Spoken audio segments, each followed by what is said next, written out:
Yeah, again, this is a time, Jack, for people to get to know you and hear your story and say what you want to say. You don't say what you don't want to say, but it's, again, it's. I start from the beginning. Okay. Where were you born and raised? Okay. Yeah. Okay. My name's Jack Roper. I was born in Jackson, Mississippi. My dad was president of the Sun Oil Company. He was killed 3 months before I was born by a drunk driver in 1969. My mom had a miscarriage before me, so they told her it was okay to drink and to take sedatives while I was still inside of her. But that's no reason for who I am and what I am today. But I'm in Ballard, Washington, and my boss in Dallas, his son was a heroin addict, and he couldn't stay sober in Dallas, so he came to Washington because of all the resources, Medicaid, and I just had a hard time. My mom died 5 months ago, and I just started drinking, relapsed, and didn't want to live, and then I realized I wanted to live, and I needed a new start, and I came here.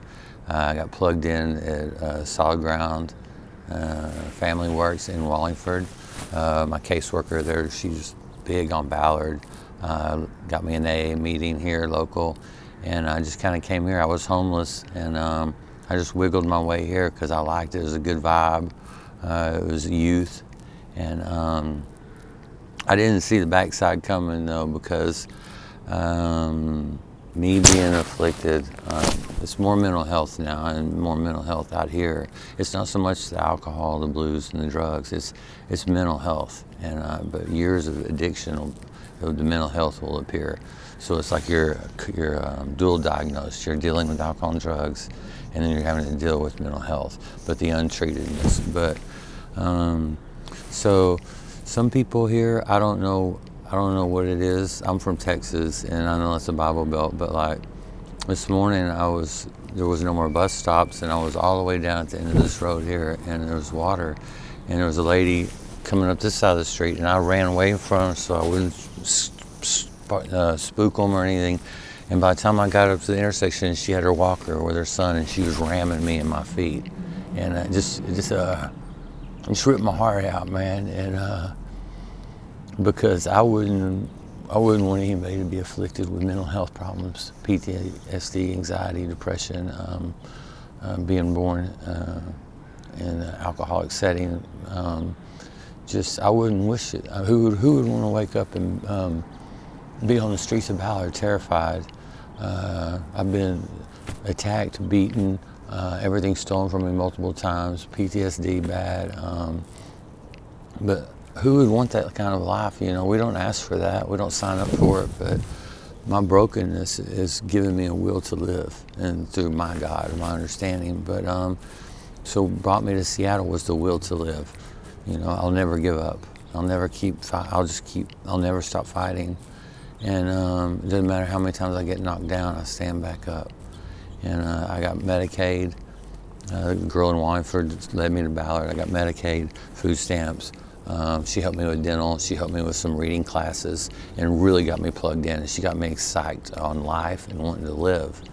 But Jack, real quick, you can look at me if you want to. Okay. But tell me a little bit more about growing up.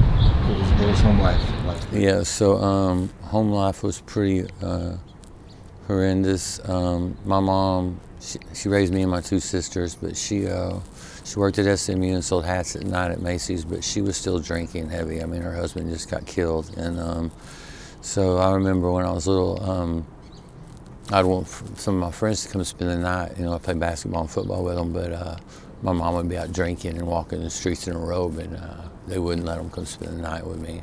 Or not having a dad. Like, I remember I was in Indian Guides through the YMCA, and everybody had their dad there, and they were all shooting BB guns, and I didn't have a dad, and I just stood there. And little boys need men to show them how to become men, and same with girls. But I just ran the streets. I didn't really run the streets. I was just on my bicycle. If my mom would be drinking or whatever, it'd be a defense mechanism. I would get on my bike and run. I was a runner. And You coped. yeah, it was a coping skill. And when I first smoked marijuana, I didn't have to run anymore. I was okay in my own skin. Yeah. ease and comfort, and I was okay, man, and I was going to be okay. And it worked for a while, but then it turned like a double-edged sword because it led into alcohol, drugs, enlarged heart. My liver's totally blown now.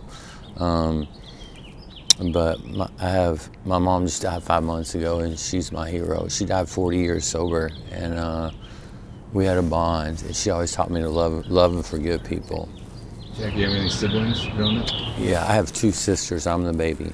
So you guys all grew up in this environment? Yeah, yep. And my oldest sister, Monty, she's my best friend. She's came out the best. She's married to a colonel in the Army, and she's doing well. And my other sister, Chrissy, she married an abusive husband that beats her, and he's way older. She was, their father was gone too, and we didn't have that growing up. And my mom did the best she could, and she was my team mom in football, bought sodas and candy, and my sisters were always cheerleaders, but she did the best with what she could, what she had to work with. And I'm going to live on today. I'm battling so much out here. Mental health, I can't get housing, but it's okay. I just got out of rehab. I did a 8-day detox. I got poisoned. Wasn't fentanyl. People put Drano in the meth out here. And I'm an alcoholic, but I sampled meth, and it almost killed me. Put me in the hospital for a week, but and the drug dealer said he didn't care who he kills. There's somebody else in line with $30. And it's just sad, but there is a few homeless people out here that really do care and are trying. And when I see an elderly couple coming across the street, or I move out of the way, or they dart across the street, or I spook them, and they always are talking about we are hurt people, and we just need love. But to see a couple walk off with their dog and be talking about me, or there's that boy again, or man, don't kick the horse when he's down, man. Just can't keep kicking them, and people avoid you and talk about you, and at the bars or whatever, man. I'm lucky I grew up. My mother did teach me to love and forgive, but not to be so quick to judge people because you don't know their story. And I guess mental health and addiction hasn't struck your family yet, or you would definitely understand what's going on out here instead of be so sharp and edgy. And I've had people just get totally pissed off at me at Safeway for just trying to get just some help, man. Food, I don't need money, just something to eat or just somebody to talk to. And man, it's just, there needs to be a connection here. We need to bridge the gap, and this video will help. And we are all God's people, man. And it's about love, man. Love can cure anything. Man, don't be so quick to judge the girl screaming or stealing something out of the store, man. Go get her Mountain Dew or some Sweet Tart to sit down and talk to her, man. Take some of your time and invest in somebody else out here, because we can change, man. I haven't given up on humanity out here. I just met a 71-year-old lady, and I've been praying for God to send me a real friend out here that's trustworthy, that wouldn't steal my stuff, that wouldn't beat me up, that wouldn't drug me. And I just met this sweet old lady over there at QFC, and she wanted me to go to a prayer group with her. And she had a friend, and we talked, and she raised her 2 kids. And your experience, your life experience can be strength for other people, to give them hope and to, give them a purpose. I've been sitting here thinking about the last hour or two, my purpose may be homelessness, but I'll be panhandling at Safeway, and a lady will come up to me and she goes, "My daughter's missed it in Chinatown. I don't know what to do." I said, "Get pictures of her. You get down there with your friends from church or whatever you got to do, and you start taping up pictures and asking questions." A little girl in Wallingford comes up to me and sits with me, brought me a flyer for my birthday. She said, "Jack, my dad drinks too much. I don't know what to do." And I said, "You love him. You just keep on loving him. It isn't about the money holding that sign. It's about love and hope." And Jack, how long have you been on the streets? About 5 years straight now. I had a good run in sobriety, and I got real active. I go to work, go to the gym, and my mental health wasn't a big, I could keep the alcoholism in check. But then I went to prison for DUI, and then and that's ironic because my dad was killed by a drunk driver. But The disease doesn't discriminate black, white. It doesn't matter. But yeah, it's rough, man. And it's more about the mental health. I'll be laying on cardboard, totally sober and just crying, man.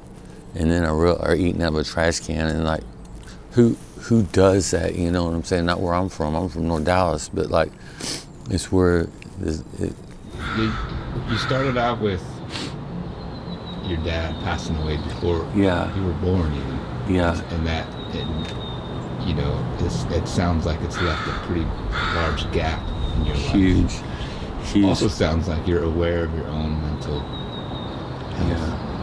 Yeah, and So my name's Jack Roper. My dad, his name was Jack Roper, but he was killed before I was born, and he never drank a drop or anything. You know, he was going to an Alabama blue gray college football game, and a drunk driver killed him. And man, that's the worst thing in the world, is grow up and be a boy and never have a father, and or vice versa for a mother. But I think there's a real need for big brothers and big sisters. If just get the community together and put down your shields or whatever is holding you back. To you know, so if a homeless man stole your lawnmower and your weed eater out of your garage, you know, that's not me. I mean, I'm not going to steal. I'll hold a sign up. I'm not going to steal. I don't steal. But whoever has harmed you in any way, just overlook that and just you know, smile. You don't have to say a peep. Just when you pass by a homeless person or something, just like, there's that guy again. He's out here again. Or we're in the Subaru club. Everybody in Subarus and Teslas. I'm just throwing it out there. It's cool, man. I wish I could be successful and hold down a real job. But man, the hate, we don't need that. But Seattle's beautiful. I came here for that, and the resources, and I'm not somebody just soaking up the resources. I have a plan in action, and you know, there's opportunity here for a lot of people, and that's probably why the homeless population is so big here. It's because people realize that it's not a free ride. It's just deep down inside, when you're suffering mental health and you're screaming inside, emotionally, mentally bankrupt, you want some relief, and you want help, and you want healing. But a lot of times it doesn't come. yeah, well, I mean, one of my questions is typically, what do you want the people of Seattle to know?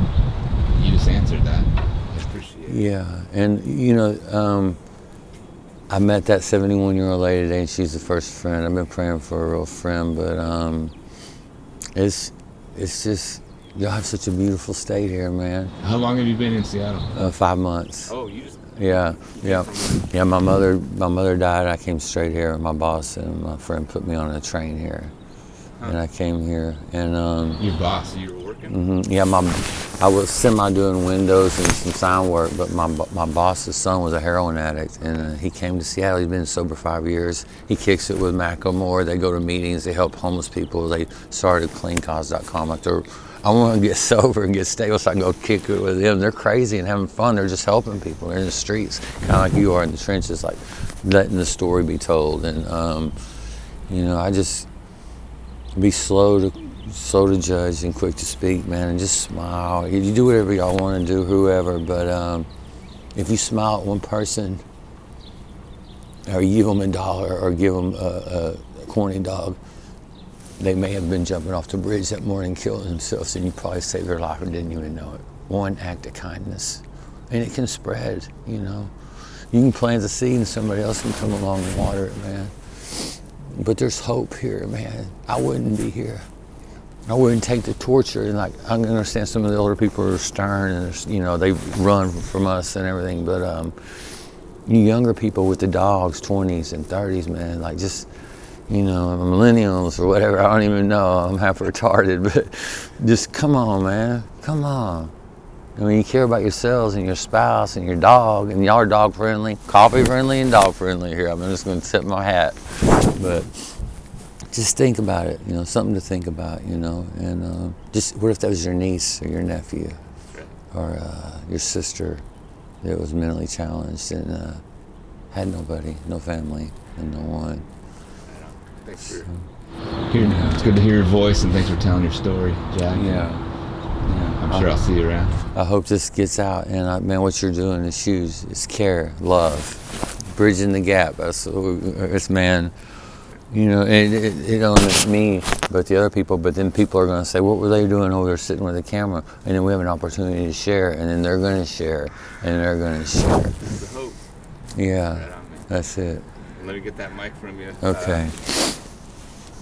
I'm sorry, I kind of got wordy, man. I get choked up. Sorry for what? I said I tipped my hat. You can tell I'm from Dallas. That's all right. You got some, different culture, a little bit different.